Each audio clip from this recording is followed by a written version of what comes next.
down to Pine Ridge for another visit with Lum and Abner, brought to you by the makers of Horlicks, the original malted milk. Now, there are probably some of you who haven't yet sent in for one of those handy little pocket-sized flashlights that Lum and Abner are sending out. You'd better do that right away, folks. You certainly don't want to pass up this opportunity to get a fine, useful flashlight with the compliments of your old friends, Lum and Abner. All you have to do, you know, to get one of these flashlights, complete with bulb and battery, is to send in the wrapper from a package of Horlicks malted milk powder. Maybe from any size package, either natural or chocolate flavor, but it must be from a package of Horlicks malted milk powder. I mean by that wrappers from Horlicks tablets are not eligible. Write your name and address on the back of the wrapper, and then send it enclosing 10 cents, which is only to cover the cost of packing and mailing, to Lum and Abner, care of the station to which you are listening. You got that? All right. Now, in return, Lum and Abner will send you this handsome aluminum fountain pen-size flashlight, complete with bulb and battery. Now, there's nothing difficult about that, is there? Do you know of any easier way to get a powerful, efficient flashlight, the kind that you'd have to pay 75 cents for in a store? Well, send in your request right away, tonight, before you forget it. If you haven't a package of Horlicks malted milk powder in your home now, you can get it in either natural or chocolate flavor at your druggist. And now, let's see what's happening down in Pine Ridge. When Lum and Abner planned for Lum to slip over to Abner's house the other night and retrieve that check the insurance company paid on the claim on Abner's fake accident, little did they realize the trouble it would cause. The citizens of Pine Ridge felt that if they could find the culprit who broke into Abner's house, they would clear up several mysterious robberies that have been committed recently. Well, yesterday, they found clues that definitely identified Lum with the crime. And the old fellow has been arrested and locked up in jail. As we look in on our old friends today, we find Abner at the jail door. Listen. Lum? Hey, Lum. Lum. Hey, Lum. Who is Lum. it? Who is it? Hey, it's me, Abner. Are you asleep? No, I was just sitting here studying. Well, I just come over to tell you how sorrowful I am about this whole thing, Lum. Oh, that's all right, Abner. I ain't blaming you none over it. I never hated to do anything so bad in my life, but there just weren't no way out of it. Why, of course not.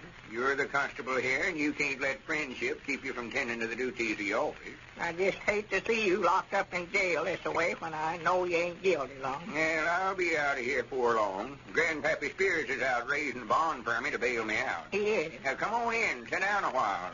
Nice and warm in here. Yeah, well, you'll have to reach through the bars here, Lum, and get my keys and unlock the door. I can't do a thing with these arms bandaged up this way. Here. That them? Yeah, that's him right there.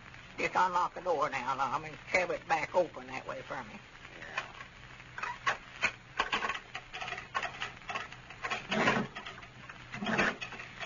I'd have noticed that easy. I'd have slipped out of here. Yeah, well, Come on in. Got out the keys. No, that's right. Oh. Well, here, better take them keys back. I don't want nobody to find them in my Oh, pocket. well, you ain't going to run off.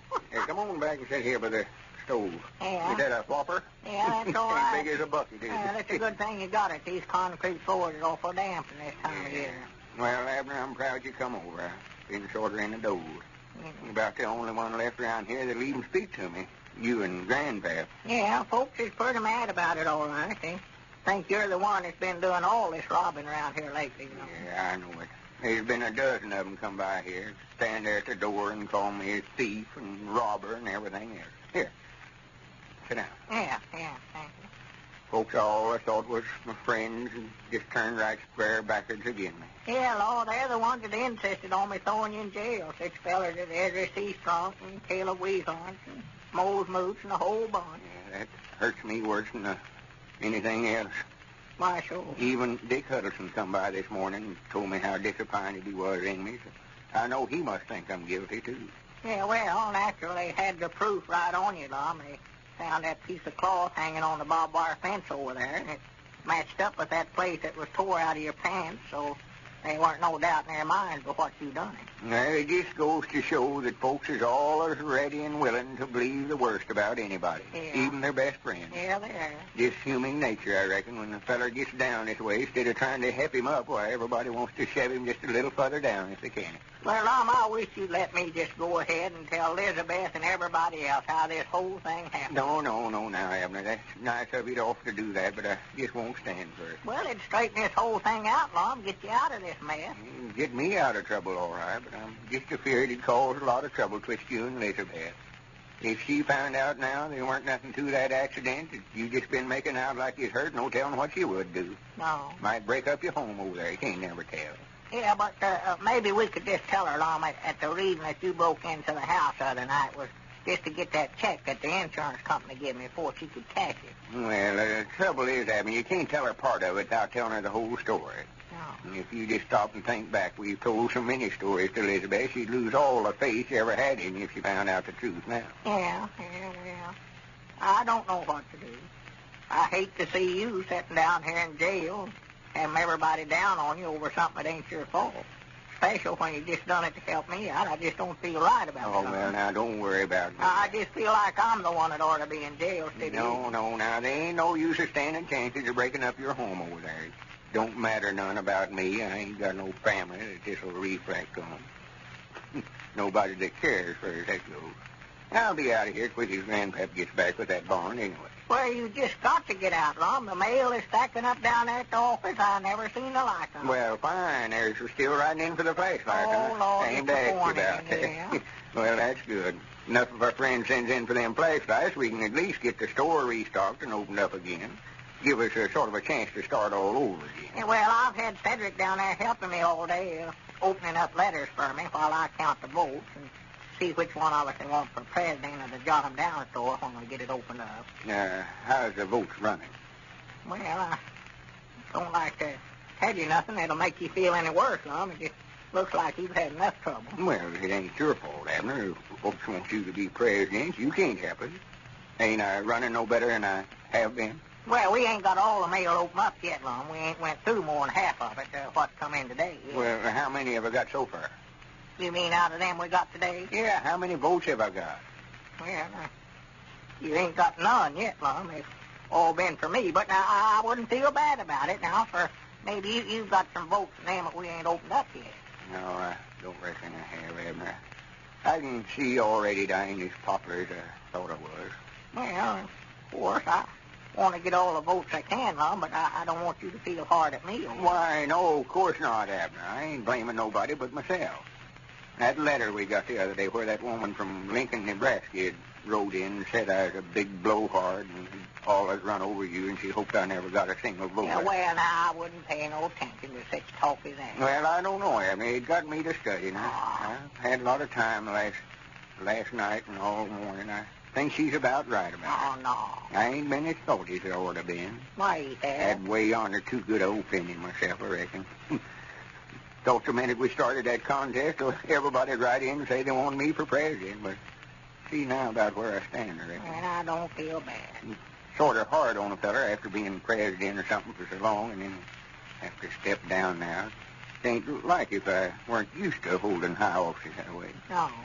I've always took such a pride in all the offices I held. Why, natural? Justice of the peace and president of the school board. I've held that office for years. Oh, yeah, no, you've been president of the school board ever since I can recollect. Well, good people of this district honored me with that office, and I've tried my best to make them a good president. You did it. I look back and see some of the scholars that went through our little school over there and went out and made successes of themselves. I can't help but feel a little proud of myself, knowing that I had a hand in their education. Why, sure, you ought to. Well, it gives me a chance to see that these children around here get advantages that I never had when I was a young'un growing up. Why, sure. Proud to do it. Yeah, sure. I believe that, there's Grandpap coming yonder, Lon. I reckon he's got your bond. Well, fine. Yeah, I'm glad you're here so you can let me out. Yeah, as soon as he hands me that bond, why, there ain't no reason why I can't turn you loose, hand. I'll be glad to get out of here. Let me get my hat and coat on so I won't lose no time. Yeah, get all ready, sure. There's that quilt you brung down here for me. You better take that back over to your place. Yeah, well, I had to slip that out of the house. Elizabeth never knowed I brung it over. Just come on in, Grandpap. The door's unlocked there. Yeah, Spirit, I got some bad news for you, Lum. Bad news. What's the matter? Couldn't you get the bond, Grandpap? Lum, I tried everybody in this town. I couldn't get a soul to sign this bond for you. Oh, Hanson.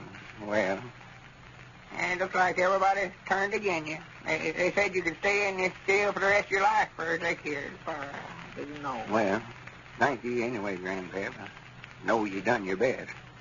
There was something that I never seen. They was having a sort of a meeting there in the lodge hall, sort of a mass meeting. There's one or two in there that I never got a chance to talk to. Yeah, I heard they's having that. Well, just let it go, Grandpap. Maybe we can study up something else some other way. Thank you. I did want to get out, for, me and Abner's got this contest on. I know folks won't want to vote for me for president, and me laying down here in jail this way. I don't think that'll make no difference, Lum. Well, I can't get out to drum up no votes or nothing, though. Yeah, well, Lum, you was getting beat anyway. You know that. You ain't got but 2 votes out of all the letters we've got so far. Well, I'll be dad blamed. Huh? What you reckon them fellers is wanting? Well, Squire Skimp and Ezra Seastrong. Yeah, Squire was the one that called that meeting this afternoon. He was? Yeah, good evening, gentlemen. Good evening. Well, howdy, fellers. Come on in, Squire. The doors ain't locked. Yeah, come in. No, I reckon we're a little more particular who we associate with than Abner and Grandpap there is. Yes, no, I can tell you what I want from right here. The good people of Pine Ridge had a meeting this afternoon, Lum, and me and Ezra was appointed to come over here and tell you that we don't feel that a thief and a robber is a fitting kind of a man to have at the head of our school. And we're asking you for your resignation as president of the board of directors. Well, with Lum's friends all deserting him, it looks like Abner will have very little trouble winning the contest and becoming president of the Jot 'em Down store.